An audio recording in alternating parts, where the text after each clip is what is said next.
Complete biography of Confucius, sleep assistant version.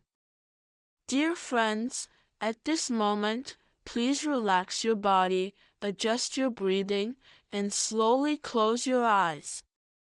Let your thoughts follow the gentle words into the spring and autumn period more than 2,500 years ago to meet Confucius, the sage who has influenced China and even the world for thousands of years.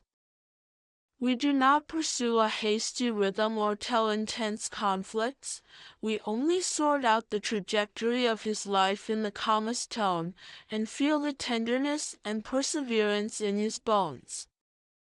All narrations are based on verifiable historical materials, without fabricating a single detail or adding a made-up paragraph. It is just like listening to a distant but true story late at night, and drifting off to sleep slowly with this tranquility. Confucius, whose given name was Chiu and courtesy name was Zhongni, was born in the 22nd year of Duke Xiang of Lu, 551 BCE, and died in the 16th year of Duke Ai of Lu, 479 BCE, living a full 72 years. In the late spring and autumn period, an era of constant wars and the collapse of rituals and music, a lifespan of 72 years was considered a long life. This may have been closely related to his inner calmness and self-disciplined life.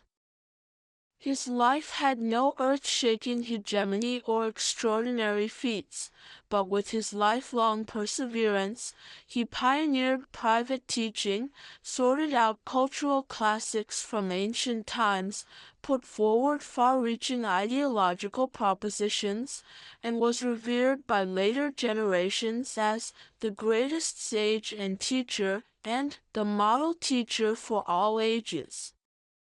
Let us start with his origin. Confucius' ancestors were originally nobles of the state of Song and descendants of Shang Tang. The state of Song was a feudal state and fief in the early Western Zhou dynasty. Its founding monarch was Weizi Qi, the half-brother of King Zhou of Shang. After the fall of the Shang dynasty, the Western Zhou dynasty enfeoffed Weizi Qi in the state of Song to comfort the descendants of the Shang clan and let him take charge of the ancestral temple sacrifices of the Shang clan. Confucius' ancestors served as officials in the state of Song for generations and held prominent positions until his sixth ancestor, Confucius, encountered an unexpected disaster. Confucius was the Grand Sima of the state of Song, in charge of the entire military. He was upright and deeply trusted by Duke Shang of Song. At that time, Huadu, the Grand Steward of the state of Song, was ambitious. He coveted the beauty of Confucius's wife and envied Confucius's power, so he framed him. Huadu spread rumors in the country, saying that the reason why Duke Shang of Song launched wars year after year, leading to the people's destitution, was all due to Confucius's instigation. Deceived by the rumors, the people resented Confucius. Huadu took the opportunity to incite the people to launch a rebellion, killed Confucius, seized his wife, and even killed Duke Shang of Song, supporting a new monarch. After Confucius's death, his family was implicated and declined from then on. His son, Mu Jinfu, had to flee the state of Song to avoid persecution by Huadu and moved to the state of Lu. The state of Lu was the fiefdom of the Duke of Zhou, and it had always attached great importance to rituals, music, and moral education, with a relatively simple atmosphere. Compared with the turmoil in the state of Song, it was more suitable for taking refuge. After moving to the state of Lu, the status of Lu Jinfu's family plummeted from nobles to commoners, and they settled and multiplied in the state of Lu for generations. Confucius' father was named Shu Yanghe, the great-grandson of Lu Jinfu. Shu Yanghe was tall and powerful, a famous warrior in the state of Lu, and once served as the doctor of Zhou in the state of Lu. Zhou is now around the southeast of Qifu City, Shandong Province. Although Shu Yanghe was born a commoner, he won a certain reputation in the state of Lu with his courage and ability. He married 3 times in his life. His first wife was Shi from the state of Lu, who gave birth to 9 daughters but no sons. Later he married a concubine, who gave birth to a son named Meng Pai. Unfortunately, Meng Pai suffered from a foot disease since childhood and was lame. According to the customs at that time, such a son could not inherit the family's sacrifices and property. Shu Yanghe's greatest wish in life was to have a healthy son to inherit his bloodline and the family's sacrifices. Therefore, in his later years, he proposed marriage to the Yan clan in the state of Lu. The Yan clan had 3 daughters. Yan's father asked his 3 daughters for their opinions, saying, "Although Shu Yanghe is a bit old and has a somewhat irritable temper, he is tall, brave, and outstanding, and a descendant of sages. Who among you is willing to marry him?" The eldest daughter and the second daughter remained silent. Only the youngest daughter, Yan Zhengzai, took the initiative to say that she was willing to marry Shu Yanghe only to fulfill his wish and find a reliable home for herself. At that time, Shu Yanghe was already 66 years old, while Yan Zhengzai was only 18 years old. The age gap between them was huge. Such a marriage was also called wild union at that time, meaning a union that did not conform to the ritual norms of the time. But regardless of the worldly eyes, Yan Zhengzai resolutely married Shu Yanghe. After their marriage, Yan Zhengzai and Shu Yanghe prayed together on Niqiu Mountain, hoping to have a healthy son. Perhaps their sincerity moved heaven, and soon after, Yan Zhengzai became pregnant. In the autumn of the 22nd year of Duke Xiang of Lu, 551 BCE, Yan Zhengzai gave birth to a boy at her home in Zhou. This boy was the later Confucius. It is said that when Confucius was born, the top of his head was low in the middle and high around, shaped like Niqiu Mountain. Therefore, Shu Yanghe named him Qiu and gave him the courtesy name Zhongni. Zhong means the second in order, because Confucius also had an elder half-brother, Meng Pai. Meng is the first in order, and Zhong is the second.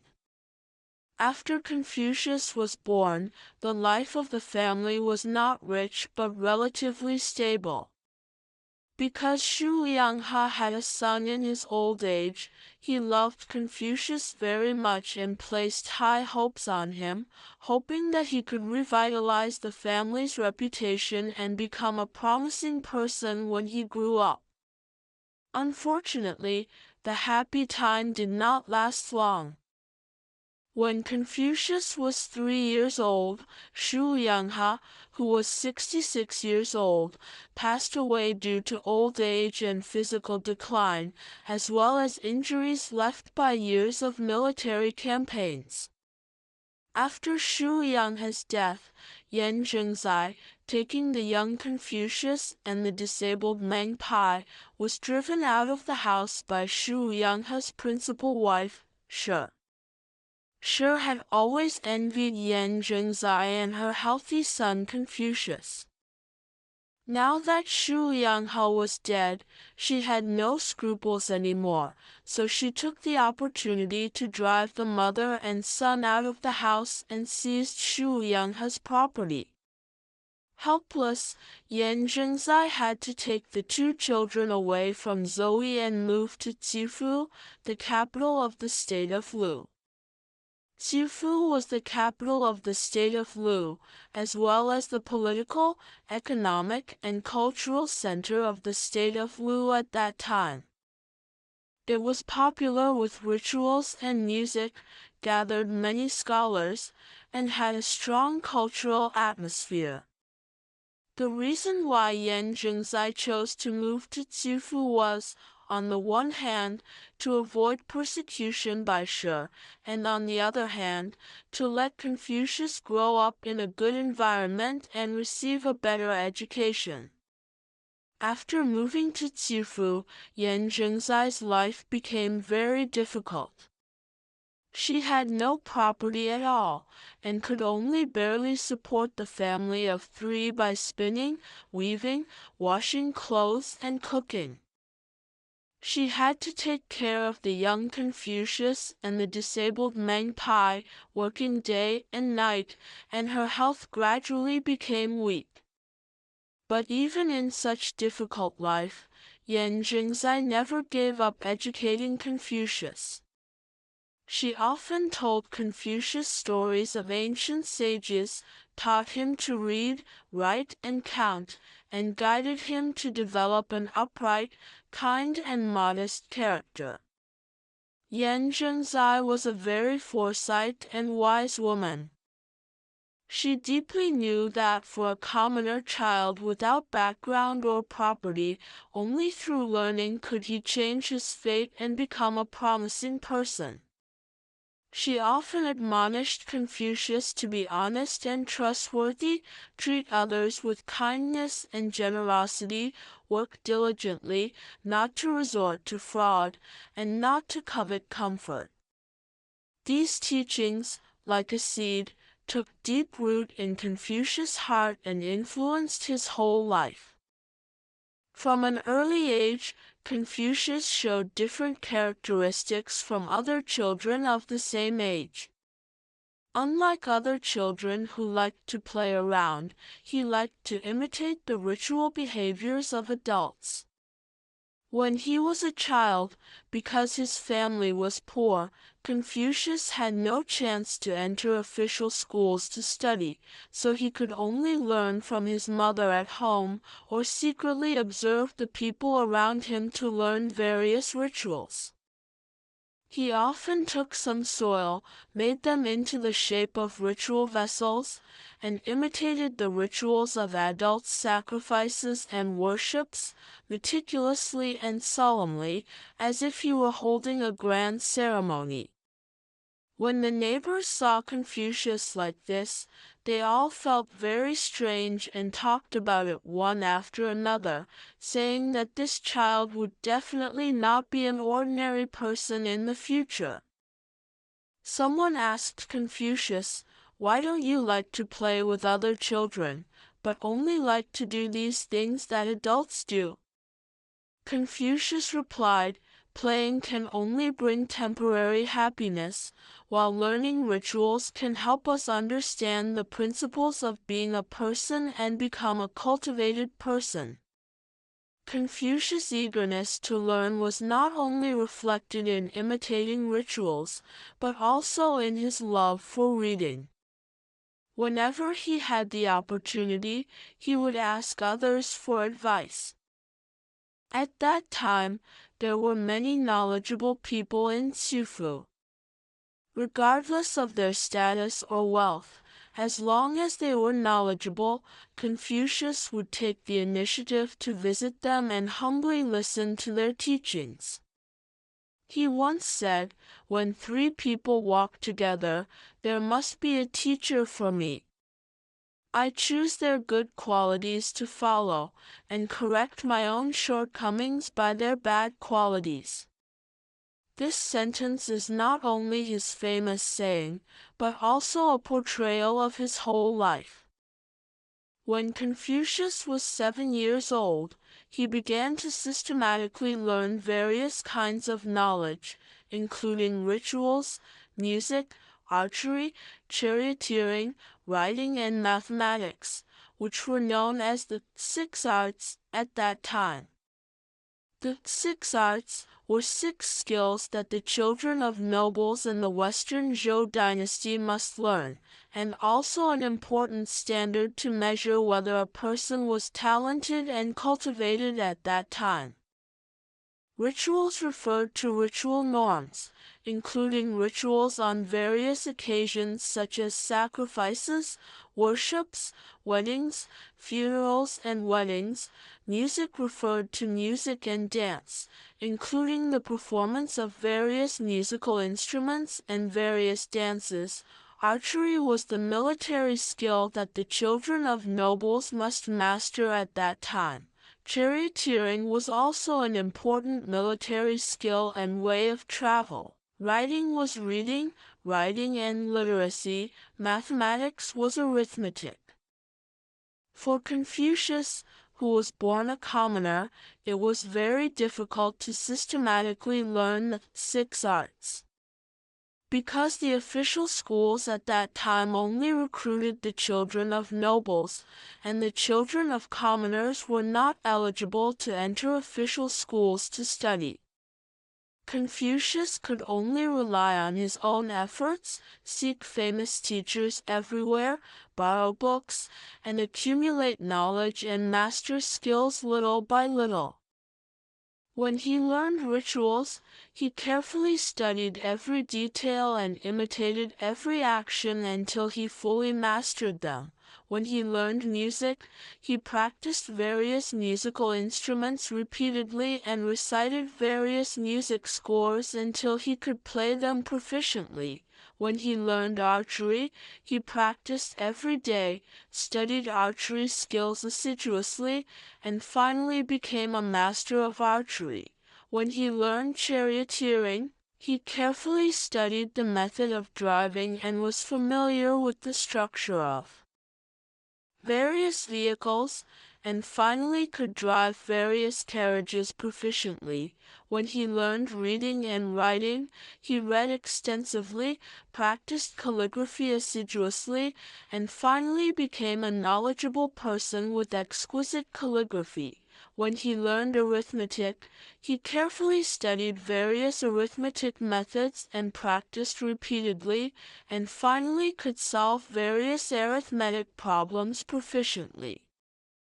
Confucius' eagerness to learn soon spread throughout Qifu. Many people knew that Yan Jingzai had a very smart and diligent son named Confucius. Some knowledgeable people were moved by Confucius' diligence and sincerity and took the initiative to teach him knowledge, including Meng Zixia, a doctor of the state of Lu. Meng Zixia was an important minister of the state of Lu, knowledgeable and attaching great importance to rituals, music, and moral education. He saw that although Confucius was born poor, he was eager to learn, intelligent, and had a strong interest in and deep understanding of rituals, so he admired him very much. He once said to his 2 sons, Meng Yizi and Nangong Jingshu, Confucius is a descendant of Shang Tang. Although his family has declined, he has the temperament of a sage, and he is eager to learn. He will definitely become an extraordinary person in the future. You must learn from him well, respect him, and treat him kindly. Later, when Meng Zixia was seriously ill, on his deathbed, he specially instructed Meng Yizi and Nangong Jingshu to worship Confucius as their teacher and learn rituals from him. After Meng Zixia's death, In accordance with their father's last wish, Meng Yizi and Nangong Jingshu took the initiative to visit Confucius, worshipped him as their teacher, and learned rituals from him. This was the first time that Confucius received the children of nobles as his disciples, and this incident also made Confucius' reputation in Sifu higher and higher. As he grew older, Confucius' knowledge became more and more profound, and his understanding of rituals, morality, politics, and other aspects became more and more in-depth. He gradually realized that the reason why the society at that time was full of wars and the people were living in destitution was fundamentally the collapse of rituals and music, the dispersion of people's hearts, the nobles' greed for pleasure, ignoring the life and death of the people, and the monarchs and ministers, fathers and sons, brothers no longer abiding by the ritual norms, but intriguing and fighting against each other. He gradually had a wish to restore the ritual and music system of the Western Zhou dynasty, put forward a complete set of moral norms and political propositions, guide people to do good, restore social order, and let the people live and work in peace and contentment. When Confucius was 17 years old, his mother Yan Zhengzai passed away due to years of hard work and illness. Yan Zhengzai's death was a heavy blow to Confucius. He lost his father when he was a child, and it was his mother who raised him up, taught him to read and write, and taught him the principles of being a person. His mother was the most important person in his life. After his mother's death, Confucius was in great sorrow and observed filial piety for his mother for 3 years in accordance with the rituals at that time. During the period of observing filial piety, Confucius did not go out, cherished the memory of his mother, studied knowledge assiduously, and reflected on his own life. He strengthened his belief even more that he must study hard, improve himself, and use his knowledge and ideas to change this chaotic society in the future, living up to his mother's expectations of him. After the filial piety period, Confucius was already 18 years old, and he began to formally enter society to find a job that could realize his ideals and aspirations. Because Confucius was knowledgeable, proficient in rituals, upright, honest, and trustworthy, he was soon appreciated by some people. He first served as a retainer in the family of Ji, a doctor of the state of Lu, in charge of managing the granary. Confucius was very serious and responsible in his work, and he sorted out the grain and property in the granary in an orderly manner, with clear accounts and no mistakes at all. Seeing that Confucius worked hard and was outstanding in ability, Ji was very satisfied, so he let him be in charge of managing cattle and sheep. Confucius was also serious and responsible, taking good care of every cow and sheep, making them fat and strong.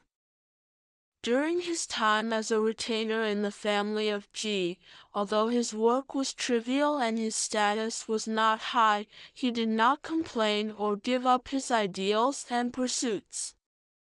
He used his spare time to continue studying knowledge assiduously, recruit disciples, and impart his knowledge and ideas. At that time, many children of commoners, because they had no chance to enter official schools to study, came to worship Confucius as their teacher one after another. Confucius was also very happy to recruit these disciples. Regardless of their origin or wealth, As long as they were willing to learn and had good conduct, Confucius would teach them all he knew. Confucius' teaching method was very different from that of the official schools at that time. The official schools at that time only focused on imparting knowledge, not on cultivating students' character, and their teaching methods were rigid and boring. However, Confucius not only focused on imparting knowledge, but also on cultivating students' character.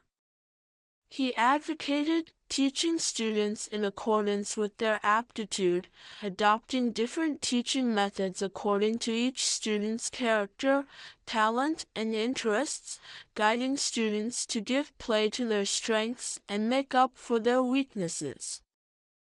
He also advocated never tired of learning, never tired of teaching, studying diligently and never being satisfied with himself, teaching students tirelessly, and answering every question of students patiently and carefully.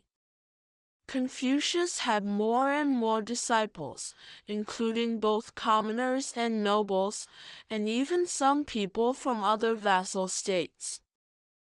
His disciples all respected Confucius very much, studied the knowledge and ideas he imparted earnestly, and tried their best to practice the moral norms he put forward.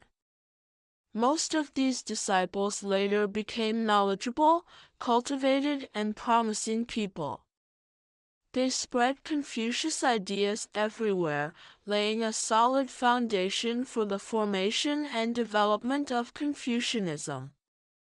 When Confucius was 20 years old, he had his first son. At that time, Duke Xiao of Lu, the monarch of the state of Lu, heard that Confucius was knowledgeable, upright, and honest, and had just had a son, so he was very happy and specially sent someone to send a carp as a congratulatory gift.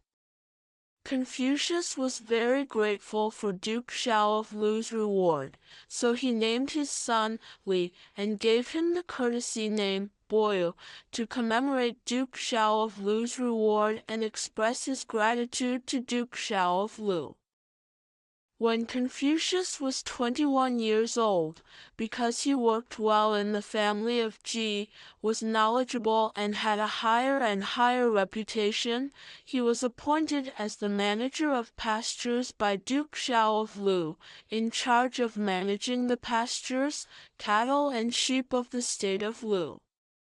Confucius still maintained a serious and responsible work attitude.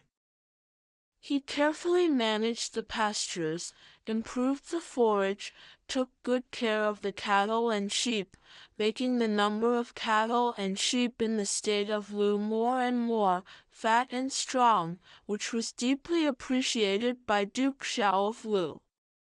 2 years later, when Confucius was 23 years old, Duke Xiao of Lu appointed him as the manager of granaries again, in charge of managing the granaries of the state of Lu. Confucius was still meticulous and responsible, managing the granaries in an orderly manner with clear accounts and no mistakes at all. During his tenure as the manager of granaries, Confucius used his spare time to continue recruiting disciples and imparting knowledge. His team of disciples became stronger and stronger, and his ideas gradually spread in the state of Lu. When Confucius was 25 years old, a rebellion broke out in the state of Lu. At that time, the power of Ji, Meng, and Shu's son, the doctors of the state of Lu, became stronger and stronger. They held the power of the state of Lu for generations, colluded with each other, emptied Duke Xiao of Lu, forming a situation of the three Huan monopolizing power. Unwilling to be emptied, Duke Xiao of Lu wanted to regain his own power, so he allied with some nobles who opposed the three Huan, launched a rebellion, and wanted to eliminate the three Huan. Unfortunately, the power of Duke Xiao of Lu was far less than that of the three Huan, and the rebellion was soon suppressed by the three Huan. After his defeat, Duke Xiao of Lu was forced to flee the state of Lu and move to the state of Qi to seek asylum from the state of Qi. The power of the state of Lu was completely controlled by the three Huan, and the society fell into chaos. Seeing the rebellion in the state of Lu, Confucius was very sad. He deeply knew that the ultimate victims of such a rebellion were the common people. He wanted to step forward to assist Duke Xiao of Lu and restore the order of the state of Lu, but he was alone and weak, unable to turn the tide at all. After the rebellion subsided, Confucius felt that it was difficult to realize his ideals and aspirations in the state of Lu. Because the three Huan monopolized power, they only cared about their own interests, did not attach importance to rituals, music, and moral education, did not care about the life and death of the people, and would not adopt Confucius' ideological propositions. Therefore, Confucius decided to leave the state of Lu and go to the state of Qi to find opportunities to realize his ideals and aspirations, and at the same time, hope to assist Duke Xiao of Lu, help him regain power, and restore the order of the state of Lu. In 527 BCE, when Confucius was 26 years old, he said goodbye to his disciples and family and went to the state of Qi alone. The state of Qi was a great power at that time, with strong national strength. Duke Jing of Qi, the monarch of the state of Qi, was a relatively promising monarch.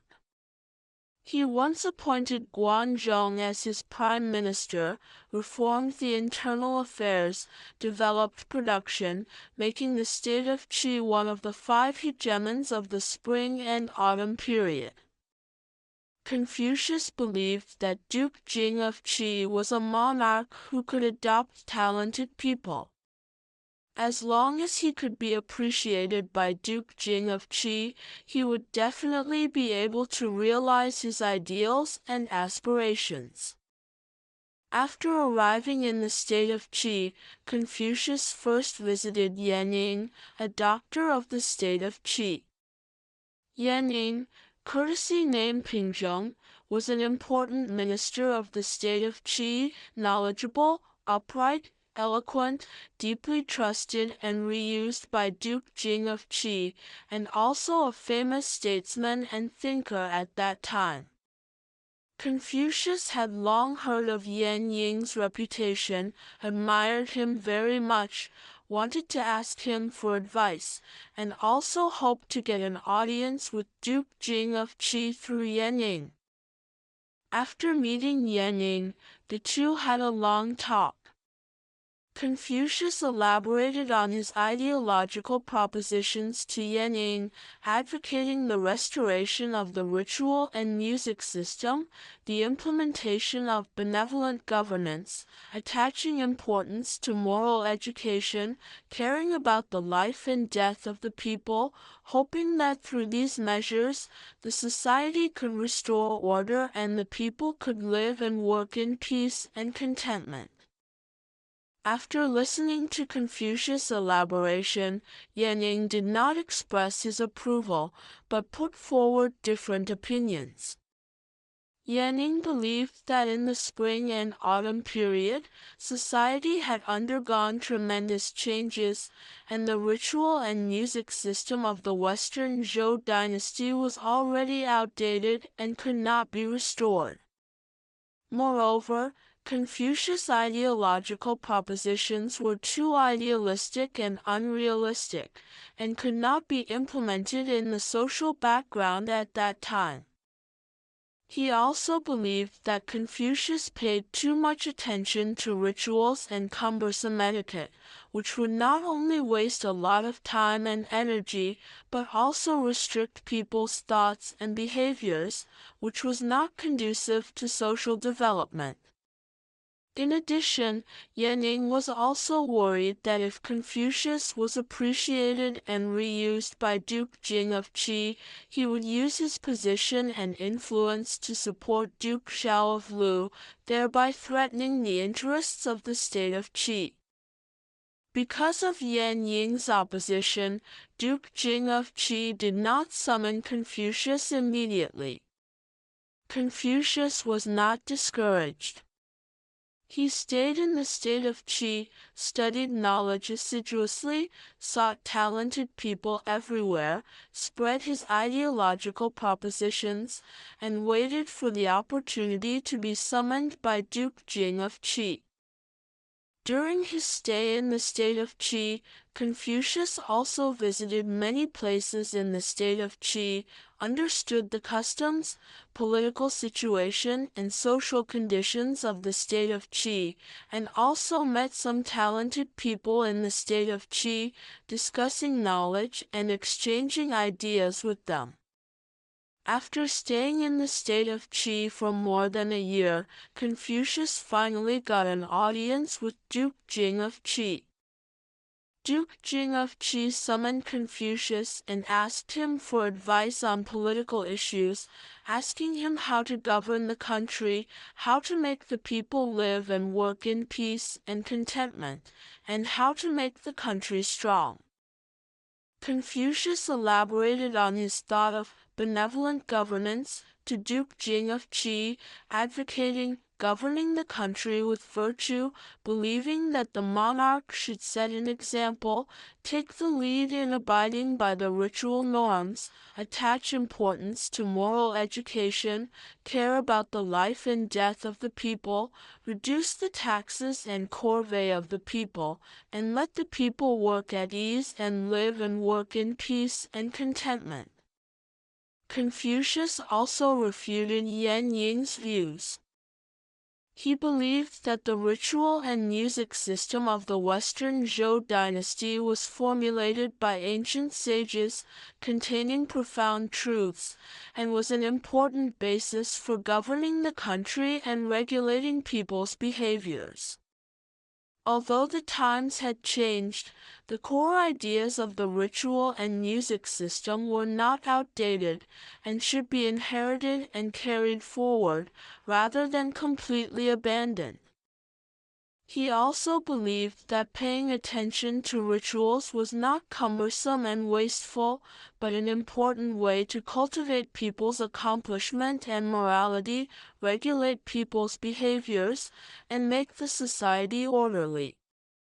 After listening to Confucius' elaboration, Duke Jing of Qi fully agreed with Confucius' ideological propositions. He thought that Confucius was knowledgeable, had unique insights, and was a rare talent.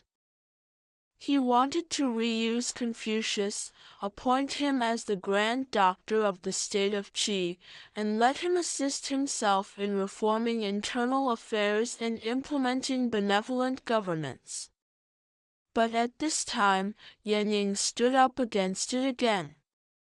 He tried his best to dissuade Duke Jing of Qi from reusing Confucius, and elaborated his views to Duke Jing of Qi again, believing that Confucius' ideological propositions were unrealistic, and reusing Confucius would only bring trouble to the state of Qi.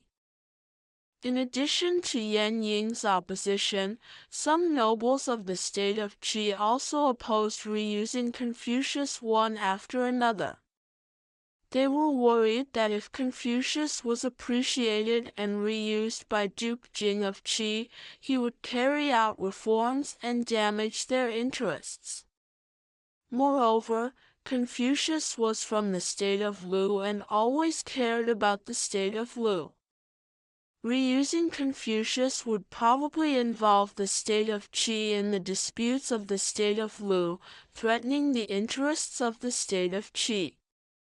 Under the strong dissuasion of Yan Ying and the nobles, Duke Jing of Qi finally gave up the idea of reusing Confucius, only gave Confucius some rewards, and did not appoint him any official position. When Confucius learned that Duke Jing of Qi would not reuse him, he was very disappointed. He knew that his ideals and aspirations could not be realized in the state of Qi.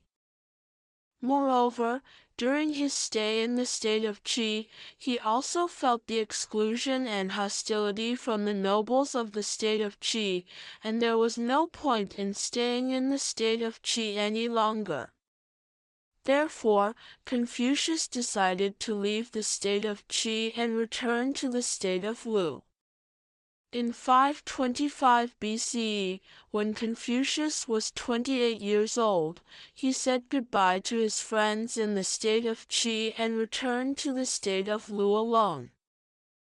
After returning to the state of Lu, Confucius found that the situation of the state of Lu had not improved at all. The three Huans still monopolized power, Duke Xiao of Lu was still exiled in the state of Qi, the society was still chaotic, and the people were still living in dire straits. Although Confucius was sad, he did not give up his ideals and aspirations. He decided not to rush to seek official positions, but to concentrate on teaching and studying knowledge, recruit more disciples, spread his ideological propositions, cultivate more talents, and wait for the right opportunity to realize his ideals and aspirations.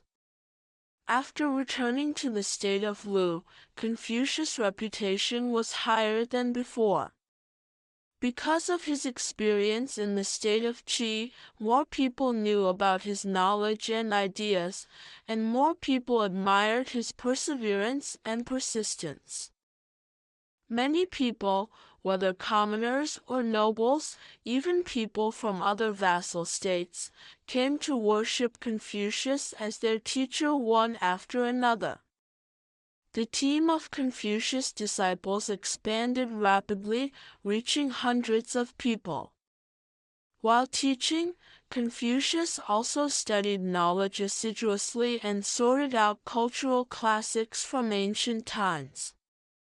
He collected a lot of poems, prose, and historical documents, sorted out, edited and revised them, discarded the dross and selected the essence, eliminated the false and retained the true, and kept the most valuable parts.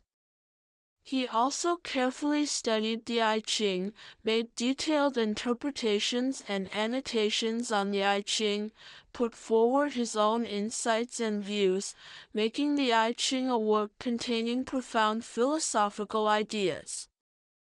In the process of teaching, Confucius constantly improved his ideological propositions and put forward a series of important ideological viewpoints.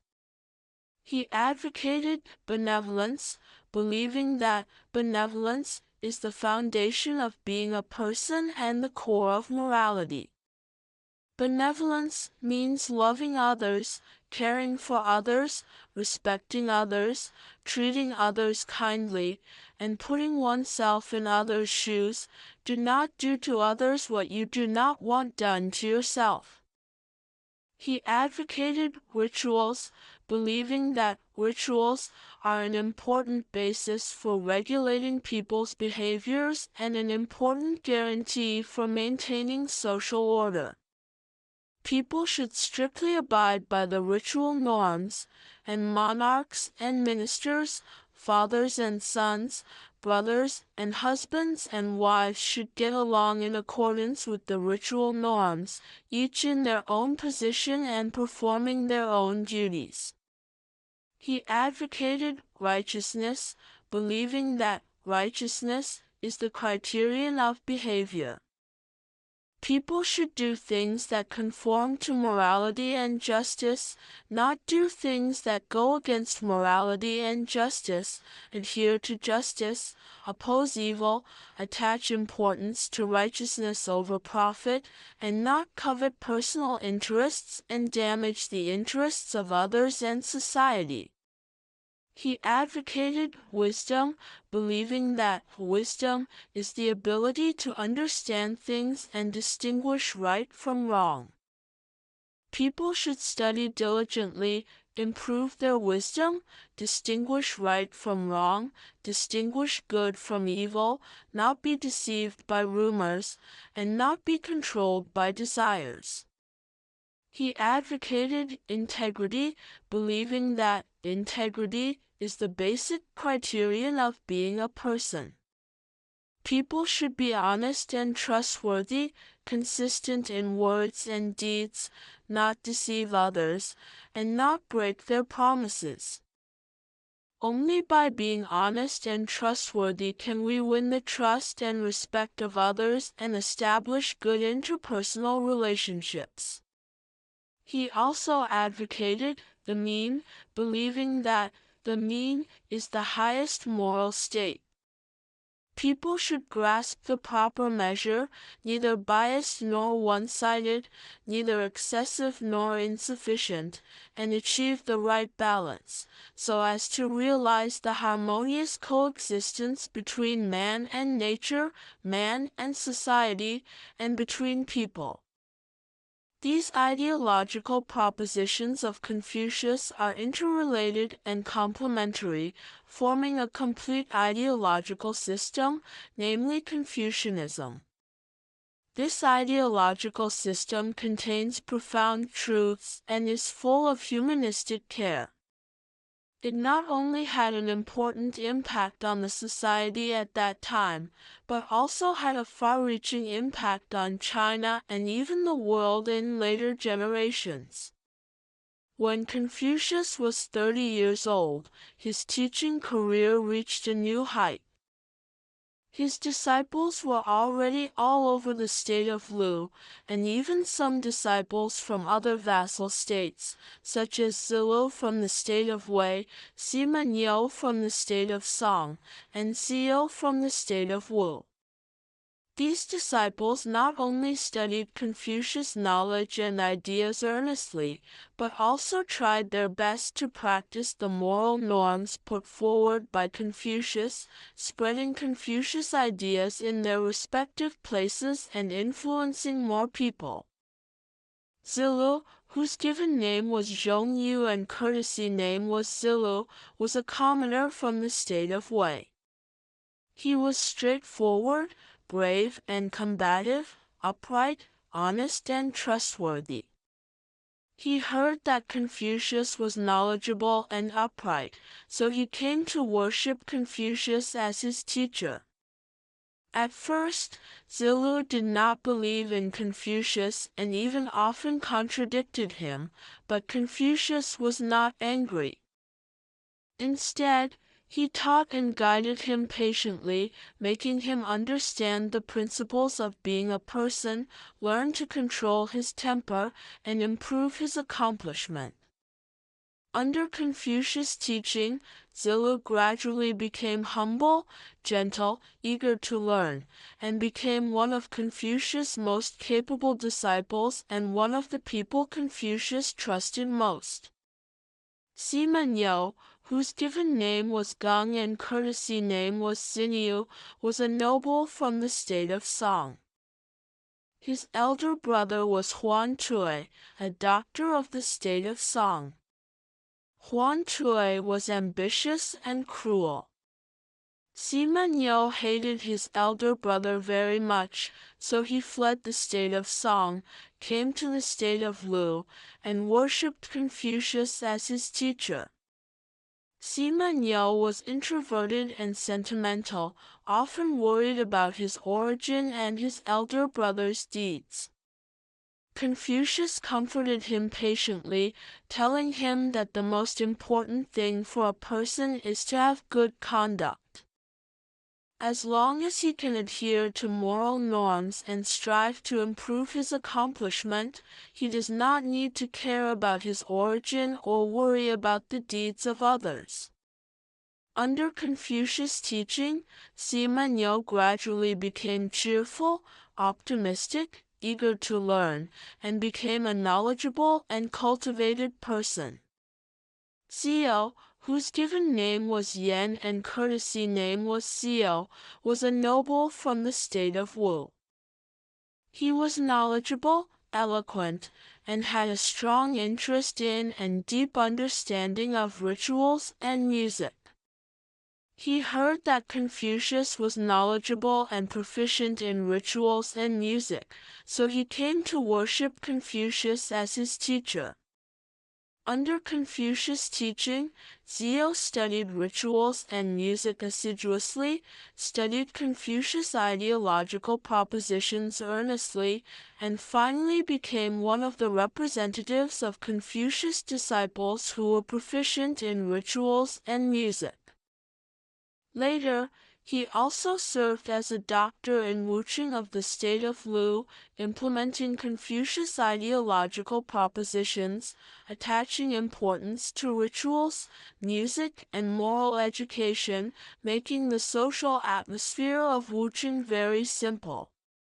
Confucius' disciples each had their own personalities and talents.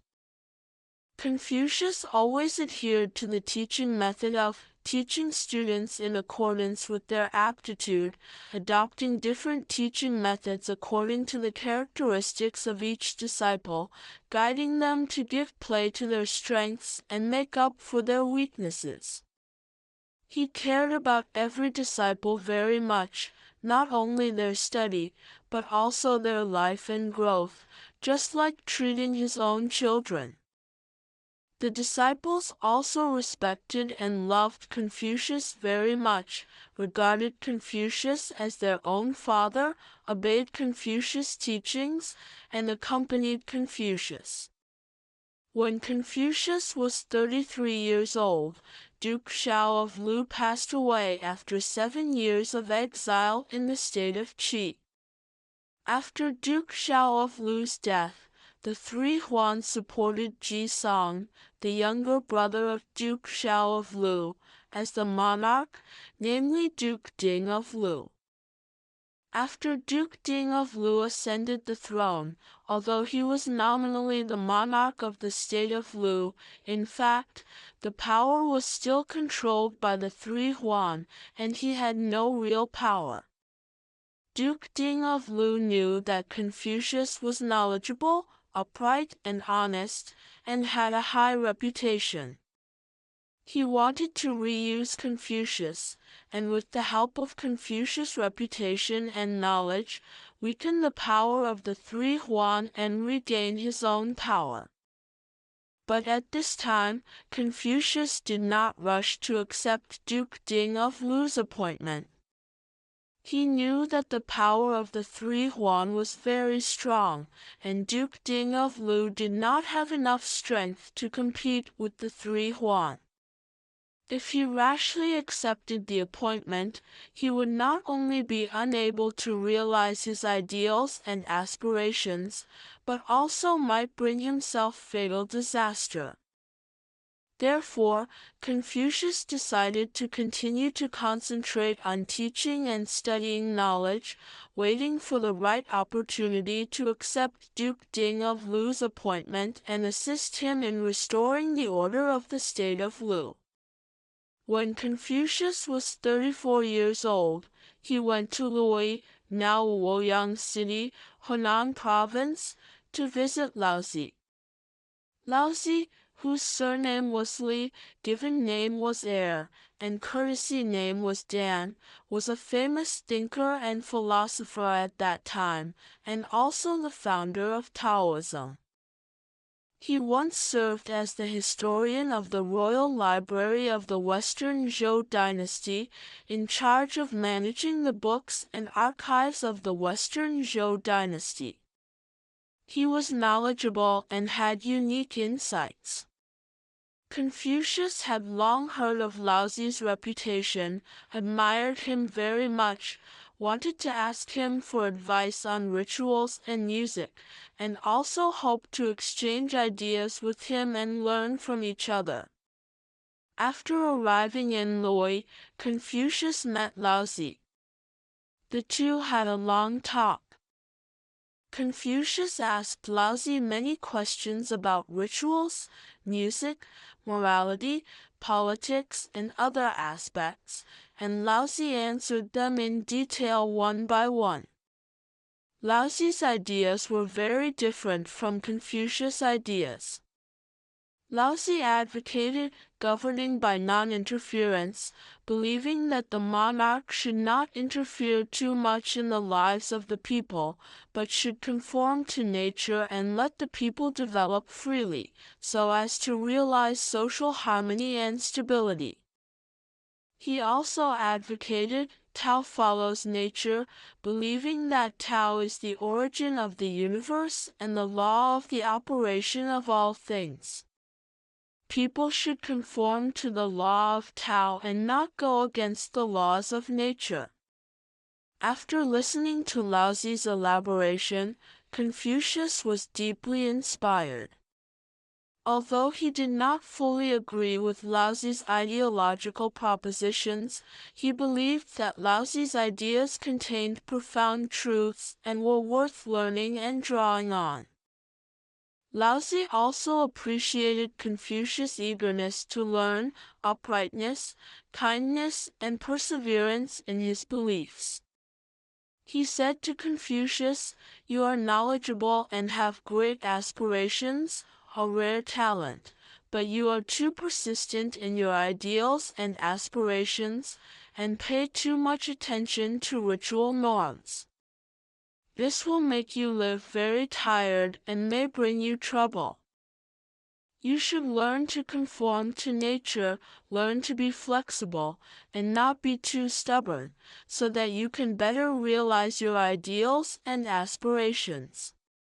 Confucius stayed in Loi for a period of time, asked Laozi many questions, visited many places in Loi, understood the ritual and music system and historical culture of the Western Zhou dynasty, and gained a lot.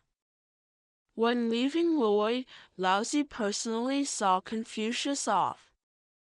He said to Confucius, "No matter how high a bird flies, it cannot leave the sky. No matter how far a fish swims, it cannot leave the water. No matter where a gentleman goes, he should adhere to his moral bottom line and not forget his original intention." Confucius was deeply moved, bowed deeply to Laozi to express his gratitude, then said goodbye to Laozi and returned to the state of Lu. After returning to the state of Lu, Confucius integrated the knowledge he learned from Laozi and the inspiration he received into his own ideas and teaching, further improving his ideological system and making his teaching methods more flexible and mature. He had more and more disciples, and his ideas became more and more popular, exerting a wide influence in the state of Lu and even other vassal states. When Confucius was 35 years old, another rebellion broke out in the state of Lu. At that time, Yang Hu, a retainer of the Ji family, was ambitious and wanted to seize the power of the Ji family and then control the power of the state of Lu. Yang Hu launched a rebellion, imprisoned Ji Huanzi, and controlled the property and power of the Ji family. The society of the state of Lu fell into chaos again, and the people were displaced and lived in great misery. Seeing the rebellion in the state of Lu, Confucius was very sad. He wanted to step forward to put down the rebellion and restore the order of the state of Lu, but he was alone and weak, unable to turn the tide at all. Hearing that Confucius was knowledgeable and had a high reputation, Yang Hu wanted to win over Confucius, let Confucius assist him, and help him seize the power of the state of Lu. Yang Hu sent people to invite Confucius many times, wanting to meet Confucius, but Confucius refused them all. Confucius believed that Yang Hu was an ambitious and cruel person. Assisting Yang Hu was going against morality and justice, and helping a tyrant do evil. He would rather live in seclusion than assist Yang Hu. Seeing that Confucius refused his invitation, Yang Hu was very angry, but he also knew that Confucius had a high reputation and was deeply loved by the people and his disciples. He could not easily hurt Confucius, otherwise he would lose the support of the people. Therefore, Yang Hu no longer forced Confucius, but only sent people to monitor Confucius' every move, preventing Confucius from helping the Ji family and opposing himself. During Yang Hu's rebellion, Confucius kept himself at home, concentrating on teaching and studying knowledge, teaching his disciples to adhere to their moral bottom line, not to participate in the rebellion, and not to be won over by Yang Hu's power. He also admonished his disciples that no matter how chaotic the society was, they should maintain their integrity and kindness, study diligently, improve their accomplishment, and wait for the rebellion to subside before contributing their own strength to restoring social order. Yang Hu's rebellion lasted for 3 years. In 502 BCE, when Confucius was 42 years old, Yang Hu's rebellion was finally suppressed by the alliance of Ji, Meng, and Shu Sun. After his defeat, Yang Hu fled the state of Lu and went to the state of Jin to seek asylum from the state of Jin. After the rebellion subsided, the power of the state of Lu was still controlled by the three Huan, but the social order gradually returned to stability. After the rebellion subsided, Duke Ding of Lu wanted to reuse Confucius again. At this time, Confucius was already 42 years old. After years of accumulation and precipitation, his knowledge was more profound, his ideas were more mature, and his grasp of the political situation was more accurate. He believed that now the social order of the state of Lu had gradually returned to stability, and Duke Ding of Lu also had a certain strength. Although the three Huan still monopolized power, as long as he could be reused by Duke Ding of Lu, he would have the opportunity to implement his ideological propositions, weaken the power of the three Huan, restore the ritual and music system of the Western Zhou dynasty, and let the people live and work in peace and contentment. Therefore, Confucius accepted Duke Ding of Lu's appointment and served as the governor of Zhengdu.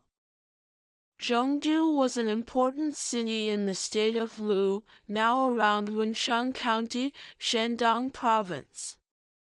The governor of Zhengdu was the highest administrative officer of Zhengdu, in charge of all affairs such as government affairs, justice, and military affairs of Zhengdu.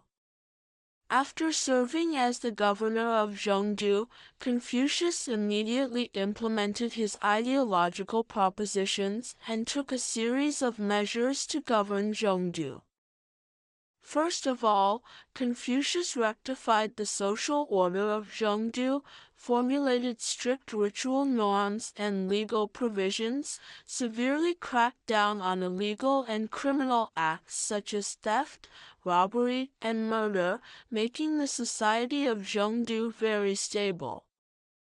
He also attached importance to moral education, set up schools in Zhengdu, recruited children of the people, imparted knowledge such as rituals, music, morality, and culture, guided the people to do good, and made the social atmosphere of Zhengdu very simple.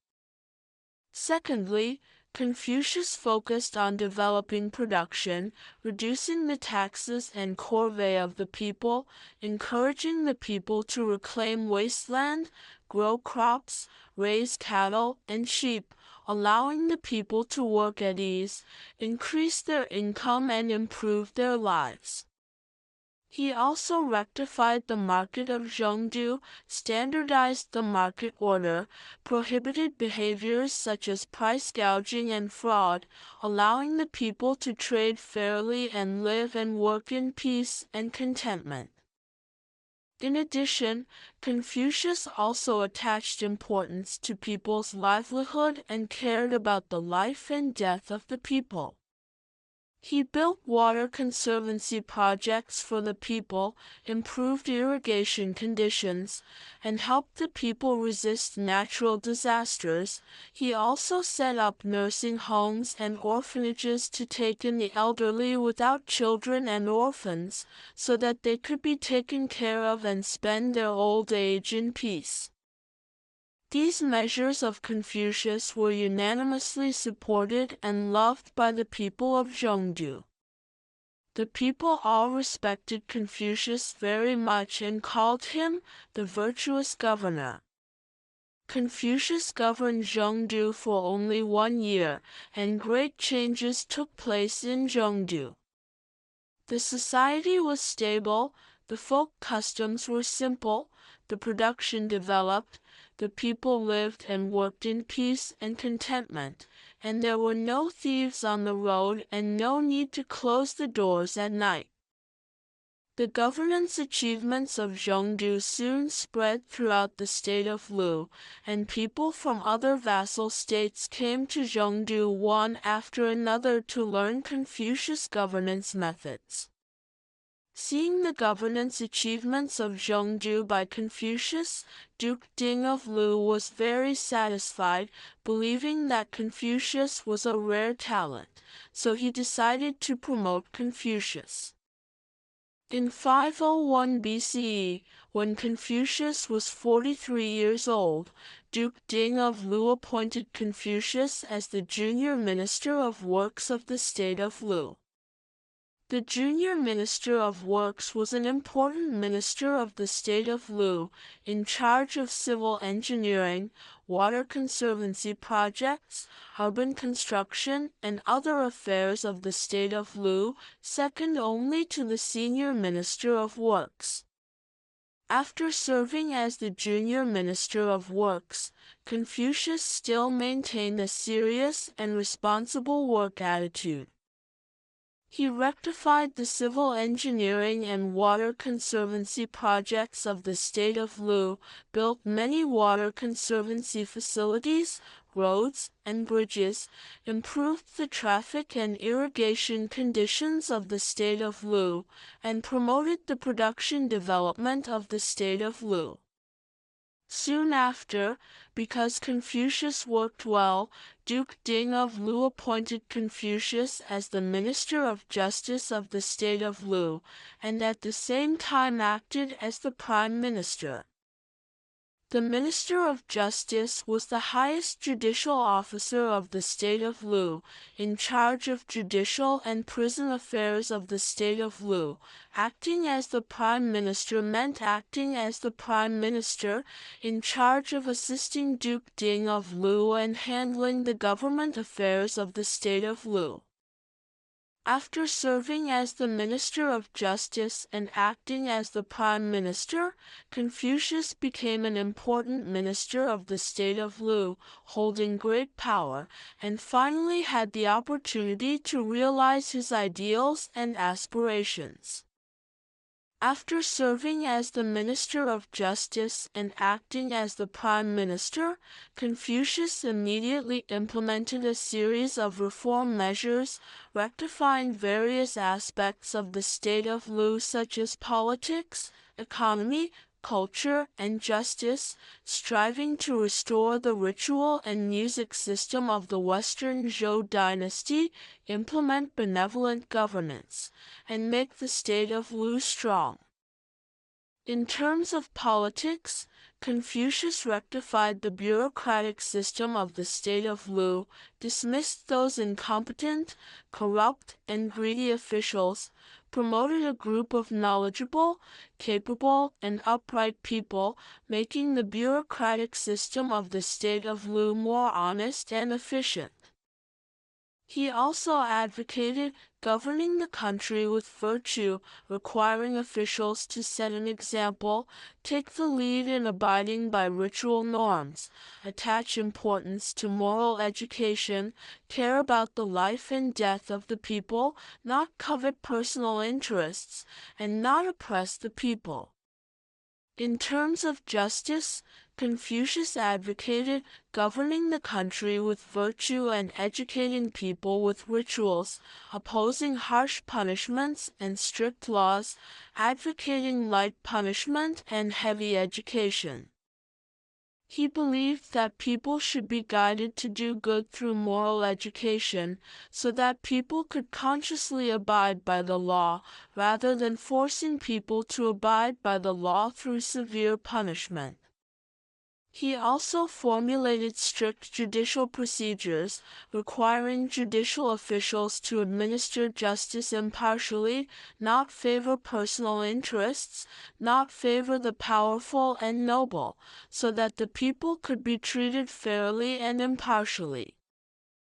In terms of economy, Confucius focused on developing production, reducing the taxes and corvée of the people, encouraging the people to reclaim wasteland, grow crops, raise cattle and sheep, develop handicrafts and commerce, allowing the people to increase their income and improve their lives. He also rectified the finances of the state of Lu, standardized the financial revenue and expenditure, prohibited officials from embezzling and accepting bribes, and wasting national property, making the national finance more substantial. In terms of culture, Confucius attached importance to rituals, music, and moral education, set up many schools in the state of Lu, recruited children of the people, imparted knowledge such as rituals, music, morality, and culture, and cultivated more talents. He also sorted out the historical documents and poems and prose of the state of Lu, carried forward the cultural traditions of the state of Lu, and made the culture of the state of Lu more prosperous. These reform measures of Confucius were unanimously supported and loved by the people of the state of Lu, and also made the national strength of the state of Lu gradually improve, the social order more stable, and the folk customs more simple. But Confucius' reforms also damaged the interests of the three Huan, because Confucius' reforms weakened the power of the three Huan, deprived the three Huan of some privileges, making the three Huan resentful of Confucius and begin to exclude and hostile to Confucius. The three Huan slandered Confucius in front of Duke Ding of Lu one after another, saying that Confucius' reforms were too radical and unrealistic, which would damage the interests of the state of Lu and arouse the dissatisfaction of the vassals. They also colluded secretly, obstructing Confucius' reforms everywhere and undermining Confucius' work, making Confucius' reforms encounter many difficulties and obstacles. Confucius did not give up his reforms because of the exclusion and obstruction of the three Huan. He still insisted on his ideals and aspirations, continued to implement his reform measures, and fought firmly against the three Huan. But although Duke Ding of Lu wanted to use Confucius' power to weaken the power of the three Huan and regain his own power, he also knew that the power of the three Huan was very strong. If he supported Confucius too much, he would be opposed by the three Huan, and even might be overthrown by the three Huan. Therefore, Duke Ding of Lu gradually began to alienate Confucius, no longer adopted Confucius' opinions and suggestions, and no longer supported Confucius' reforms. In 500 BCE, when Confucius was 44 years old, the state of Qi sent envoys to the state of Lu, inviting Duke Ding of Lu to meet Duke Jing of Qi in Jiagu, now around Liwu City, Shandong Province, to sign an alliance and establish friendly relations. Duke Ding of Lu decided to go to Jiagu to meet Duke Jing of Qi, appointing Confucius as the master of ceremonies, in charge of accompanying Duke Ding of Lu, presiding over the etiquette of the meeting, and handling various affairs during the meeting. Confucius knew that the state of Qi was a great power at that time with strong national strength. Although Duke Jing of Qi invited Duke Ding of Lu to meet and sign an alliance on the surface, he might have ulterior motives in fact, wanting to coerce the state of Lu and seize the land and interests of the state of Lu. Therefore, before departure, Confucius suggested to Duke Ding of Lu to send troops to accompany and protect them to prevent accidents. Duke Ding of Lu adopted Confucius' suggestion and sent a large number of troops to accompany and protect them. After arriving in Jiagu, Duke Jing of Qi really had ulterior motives. He secretly arranged some warriors, wanting to kidnap Duke Ding of Lu during the alliance ceremony, coerce him into ceding the land of the state of Lu, and make the state of Lu a vassal state of the state of Qi. Confucius, who had long been on guard, noticed the abnormal movements around him in time. He remained calm and did not panic at all. Instead, he quietly arranged his disciples and the accompanying soldiers, ready to deal with any unexpected situation. When the alliance ceremony officially began, the warriors arranged by Duke Jing of Qi quietly approached Duke Ding of Lu, ready to take action. At this critical moment, Confucius stepped forward quickly, stood in front of Duke Ding of Lu, and loudly questioned the envoys of the state of Qi. The alliance between the two states is a grand event to maintain peace and friendship. Why are there warriors hiding around? Is this the sincerity of the state of Qi to form an alliance with the state of Lu? Confucius' voice was calm but powerful, resounding throughout the alliance venue. The envoys of the state of Qi were caught off guard and were left speechless.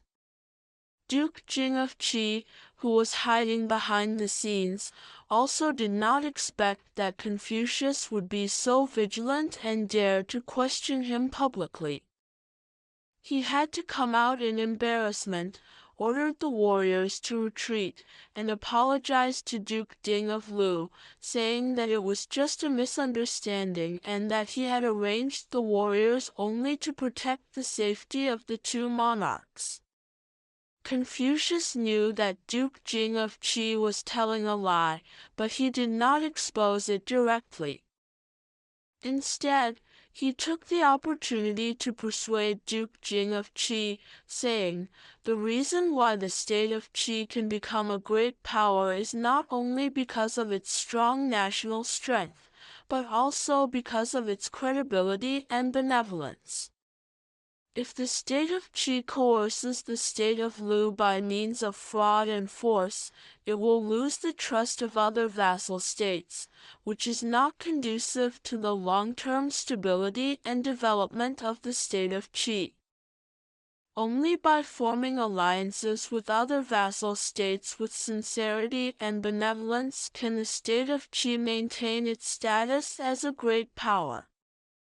After listening to Confucius' words, Duke Jing of Qi felt ashamed. He knew that Confucius was right. If he really kidnapped Duke Ding of Lu, it would indeed damage the reputation of the state of Qi. Therefore, he gave up his ulterior motives and sincerely signed an alliance with Duke Ding of Lu, agreeing that the two states would live in peace and friendship, help each other, and not attack each other at will. The incident at Jiagu made Confucius' reputation reach a new height. Not only the people of the state of Lu admired Confucius more, but even the nobles of other vassal states heard of Confucius' wisdom and courage, and expressed their admiration for Confucius. Duke Ding of Lu also deeply realized Confucius' ability and loyalty, and became more determined to reuse Confucius and support his reforms. However, the three Huan were more resentful of Confucius.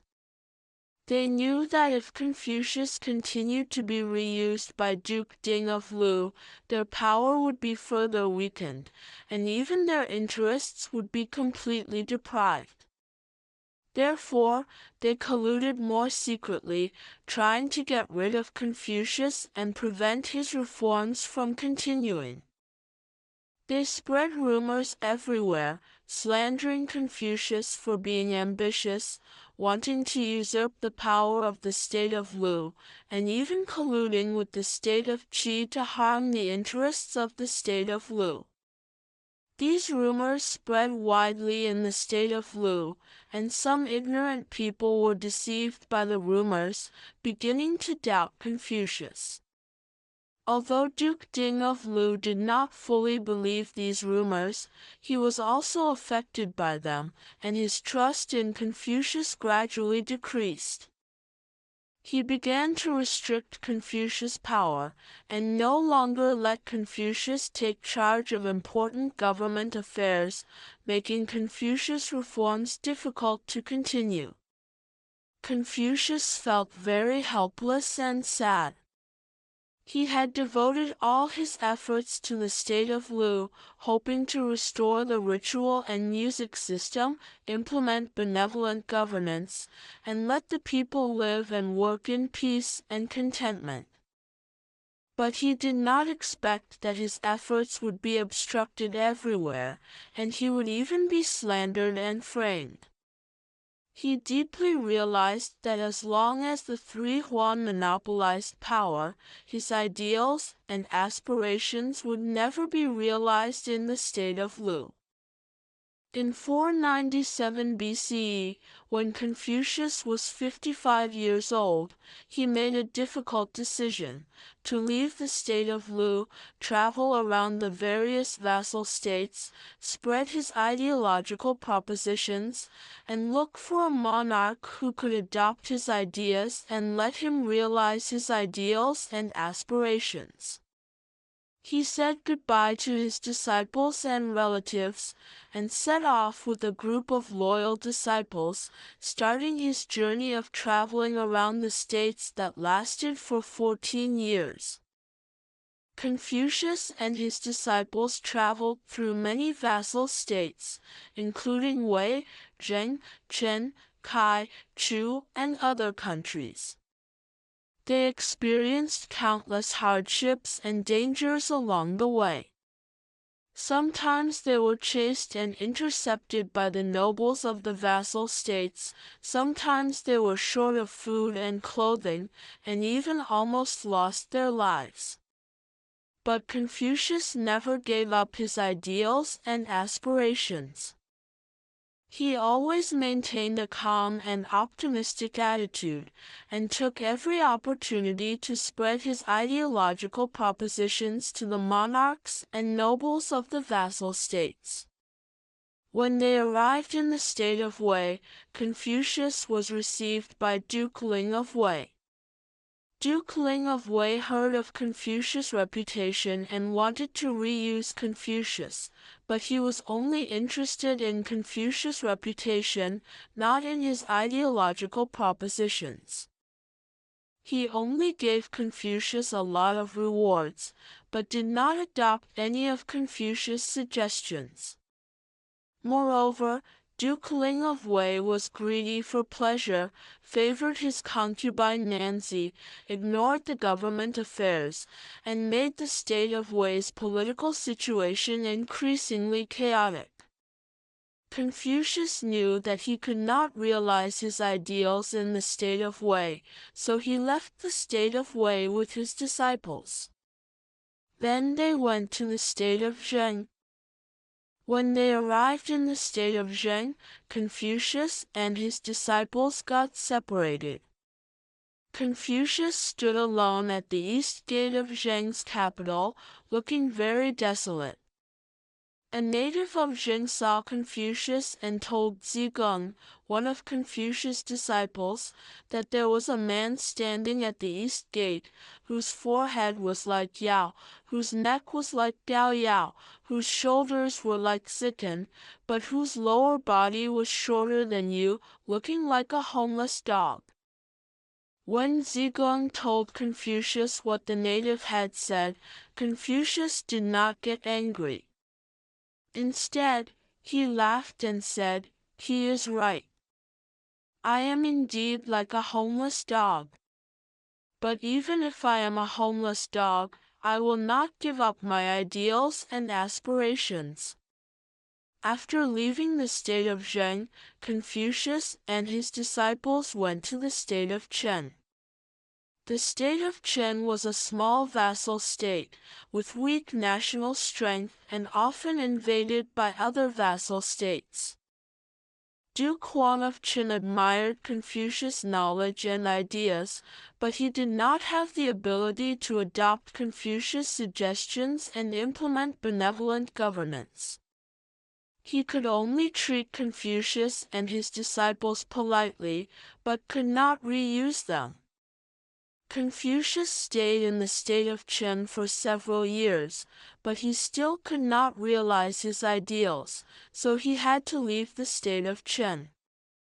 When they went to the state of Kai, Confucius and his disciples were besieged by the soldiers of the state of Kai.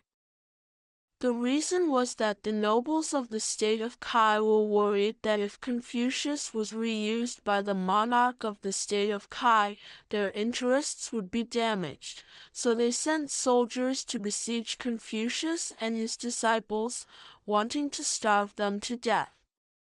Confucius and his disciples were besieged for 7 days, with no food or water.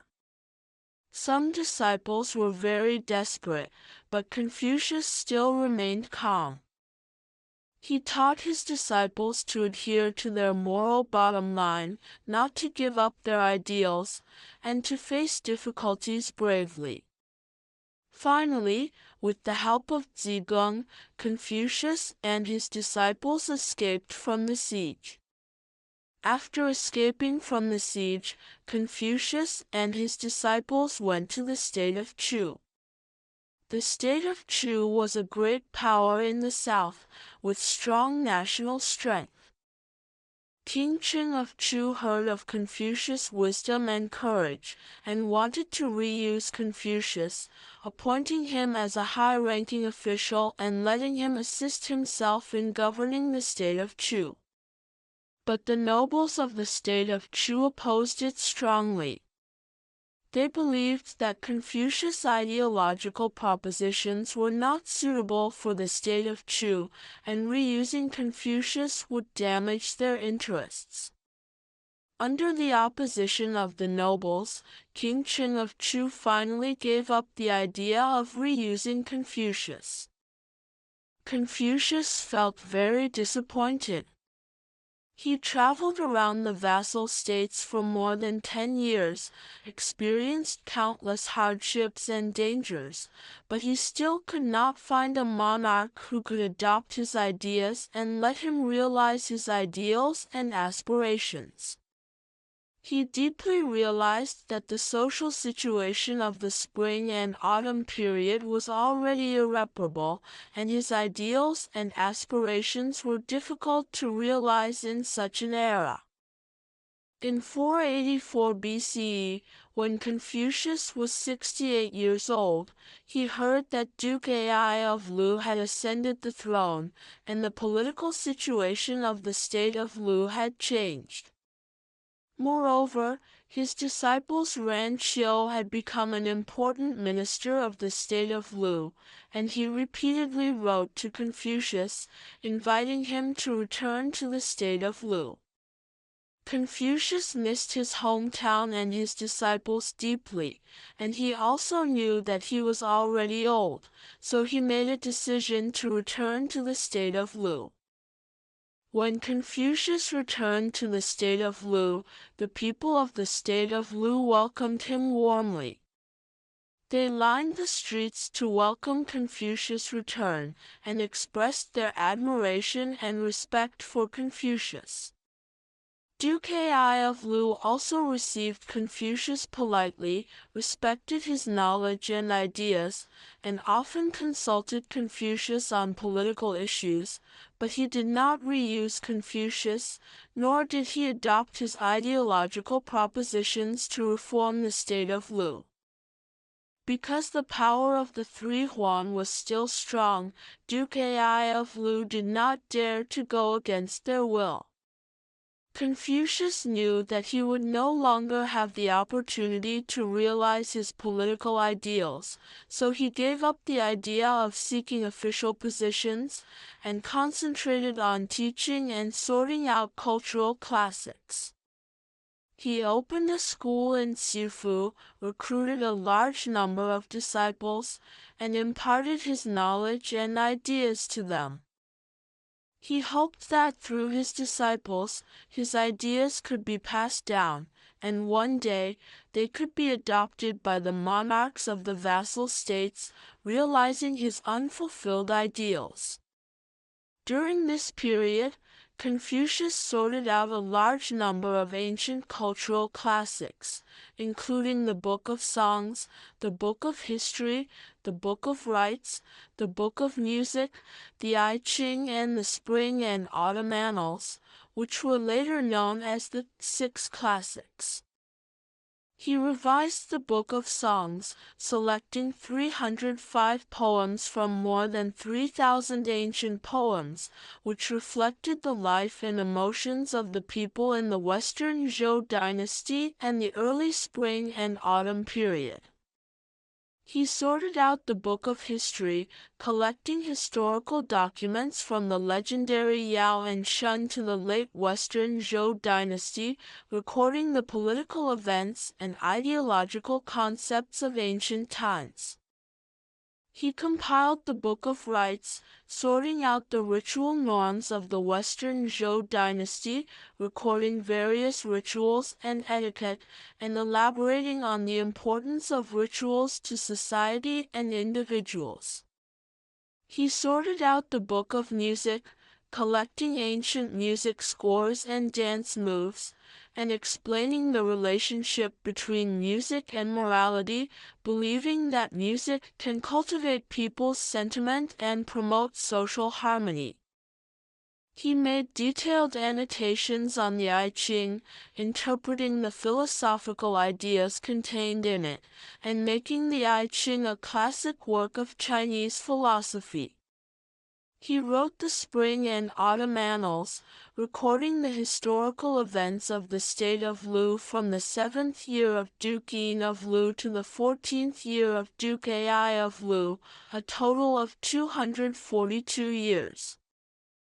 He used concise language to record historical events, and implicitly expressed his praise and criticism of historical figures and events, which was later known as the spring and autumn brushwork. The 6 classics, sorted out by Confucius, preserved the precious cultural heritage of ancient China, laying a solid foundation for the development of Chinese culture. In his later years, Confucius' health gradually declined. He suffered from frequent illnesses, but he still did not give up teaching and sorting out classics. He cared about his disciples very much, and often taught them the principles of being a person and doing things, encouraging them to adhere to their ideals and aspirations, and to spread his ideas to all parts of the country. When Confucius was 71 years old, his favorite disciple Yan Hui passed away. Yan Hui was intelligent, diligent, humble, and kind, and he understood Confucius' ideas best. Confucius was deeply grieved by Yan Hui's death, crying loudly and saying, "My Tao is lost! My Tao is lost!" This was the deepest sorrow in Confucius' life. The following year, when Confucius was 72 years old, his disciple Zilu died in the rebellion of the state of Wei. Zilu was brave, upright, and loyal, and he had always followed Confucius closely, protecting Confucius' safety. The death of Zilu dealt another heavy blow to Confucius, and his health deteriorated further. In the spring of 479 BCE, Confucius felt that his time was coming. He stood at the door of his house, looking at the distance, sighing and saying, "The phoenix does not come, the river does not produce the jade tablet. What is the use of me? I am going to die." A few days later, Confucius fell ill and lay in bed. His disciple Zigong stayed by his bed day and night, taking care of him. On the 7th day after he fell ill, Confucius passed away peacefully at the age of 72. Before his death, he was still thinking about his ideological propositions, hoping that one day his ideas could be widely spread and adopted, and the society could return to order, and the people could live and work in peace and contentment. After Confucius' death, his disciples were deeply grieved. They observed filial piety for Confucius for 3 years at Confucius' tomb, and then scattered to all parts of the country, spreading Confucius' ideological propositions and teaching his knowledge. Among them, Mencius and Xuanzi inherited and developed Confucius' ideas, making Confucianism more complete and systematic, and becoming the mainstream ideology of China for more than 2,000 years. Dear friends, the life of Confucius has come to an end here. He spent his whole life pursuing his ideals and aspirations, adhering to his moral bottom line, pioneering private teaching, sorting out cultural classics, and putting forward far-reaching ideological propositions. Although his ideals were not realized during his lifetime, his ideas have influenced China and even the world for thousands of years, becoming an important part of the world's cultural heritage. At this moment, I hope that with the end of this story, your heart has become calm and peaceful. Let go of all your troubles and worries, follow your gentle breathing, and drift off to sleep slowly. May you have a good dream, and may the wisdom and kindness of Confucius accompany you through every peaceful night.